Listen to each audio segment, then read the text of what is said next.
Ежегодно из Якутии воинские части Дальневосточного военного округа отправляются в среднем 2000 призывников. Молодые парни, достигшие 18-летнего возраста, дважды в год, весной и осенью, в новенькой солдатской форме заполняют самолеты, которые берут курс на восток.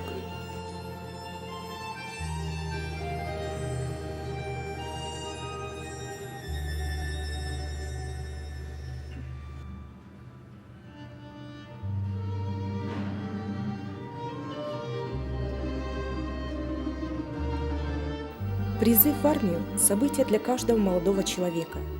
А когда тебя провожают так, как в Якутске, когда поотечески напутствуют военные комиссары республики и города, мэр города, когда церковь благословляет на ратные подвиги, когда для тебя на прощание поют такие девчонки, невозможно их подвести.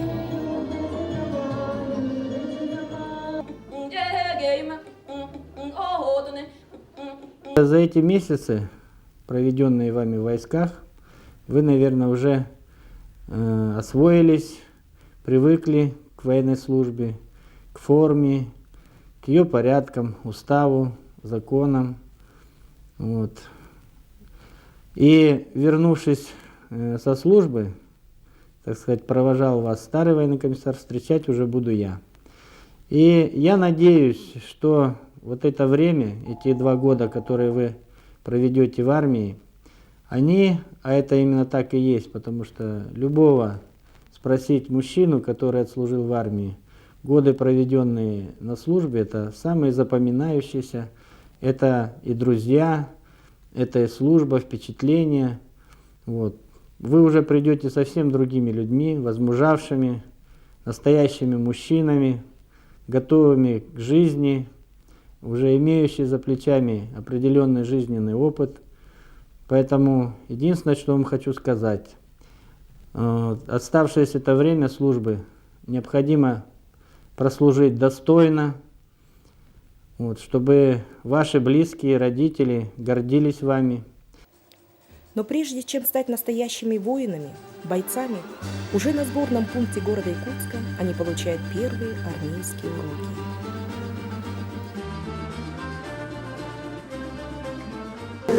Я могу сказать только одно.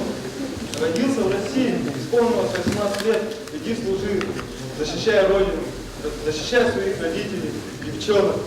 И не надо убегать от армии, все равно поймают. Это очень круто, да. Пойдем в армию, будем служить очень хорошо. Серьезно. Потому что нужно защищать своих сестер, братьев, а также родственников своих. Свою страну, во-первых, да? Здравствуйте. Товарищ председатель призывной комиссии, представник Надежды Сергеевич, Прошу вам, много призывную вместе комиссию прибыл. заново, да. Так, давайте еще раз заново зовите. Выйдите, еще раз зовите.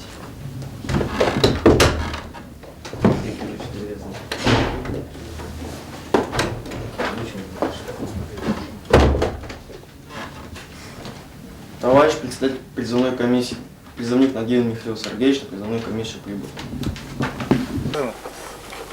А что тут говорить? Попадала в полу. Как много в человеке меняет одежда. Еще вчера они были одеты в то, что отражало индивидуальность каждого. Но вот выдана новая форма и одинаково стрижены волосы. И еще не приняли они присягу, но уже произошло то, что объединило всех, городских и сельских, с высшим образованием и 11 классами, единственных сыночков и пацанов из многодетных семей. Они стали частью огромной силы, охраняющей не менее огромную страну.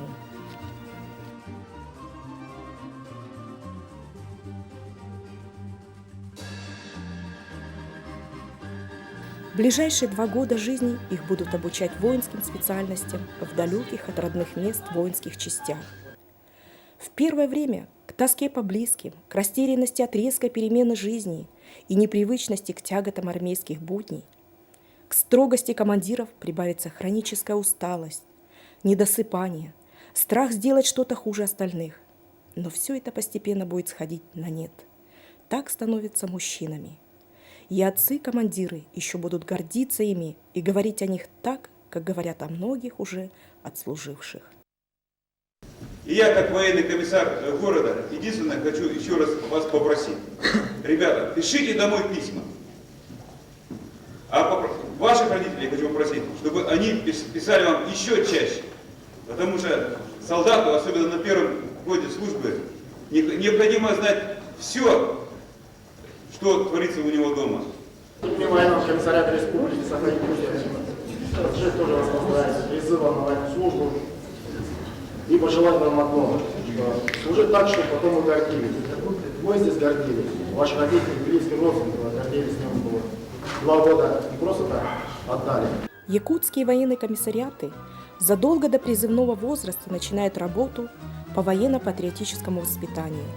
Есть школы с военно-патриотическими классами, кадетская школа, где мальчишкам прививают навыки строевой подготовки и умению обращаться с оружием. Воины из Якутии отличались своей выносливостью еще во времена Второй мировой войны. Они были лучшими снайперами и разведчиками, потому что с детства умели ориентироваться в лесу, охотиться и выдерживать годовые перепады температуры почти в 100 градусов, от 60 градусов зимой и до 40 в летнюю жару. И сейчас о якутянах-солдатах уважительно отзываются командиры, прошедшие с ними горячие точки. Звание рядовой. С воинами, как сказал военный комиссар, якутами я знаком очень давно.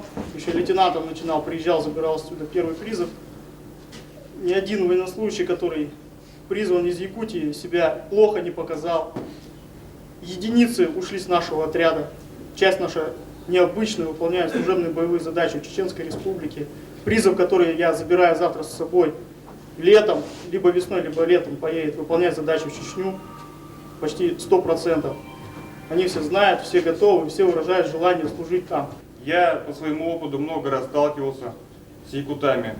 Нормальные люди, добросовестные, все выполняют всегда свои задачи, поставленные на 5. Хочу вам то же самое пожелать, чтобы вы с доблестью и честью принесли свое звание якут-воин. А как много среди них спортсменов. Ведь вольная борьба в Якутии едва ли не визитная карточка наравне с холодами и алмазами. Национальными видами прыжков, перетягиванием палки, восточными единоборствами и другими видами спорта занимается практически каждый.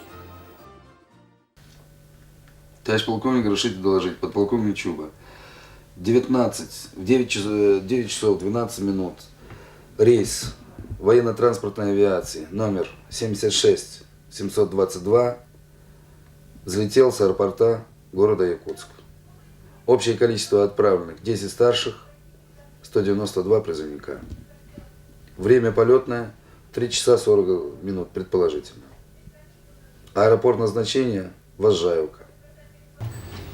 Этим призывникам еще только предстоит стать настоящими солдатами. Но они знают, что в любой ситуации получат поддержку родного города или села и своего военкомата, что дома их ждут и верят в них.